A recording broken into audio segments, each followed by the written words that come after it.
So the first thing I would say is that we need to understand what the causes of this kind of populism are, because there are illegitimate motives and there are legitimate motives, right? So an illegitimate motive, let's say back in the United States, is I don't like the fact that there are so many minorities, coming into power, getting elected, being put in positions of authority. I didn't like the fact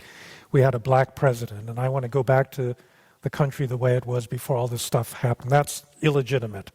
On the other hand, I think that educated, cosmopolitan people that live in big cities that are exposed to a kind of global society do tend to have a kind of cultural contempt and look down upon people that are not like themselves. And I think that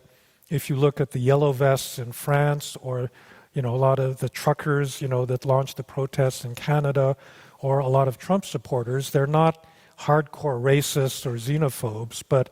they're people that have more traditional values, that feel that they are not being respected by the elites that are really running the commanding heights of their societies. So I think that understanding who they are and what is motivating them is a beginning point. I don't think that you can reconcile, you can't give in to a lot of the populist policies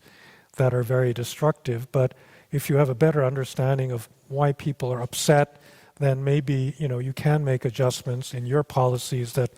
would build a bigger coalition to make sure that the most extreme politicians don't end up being the ones that get elected.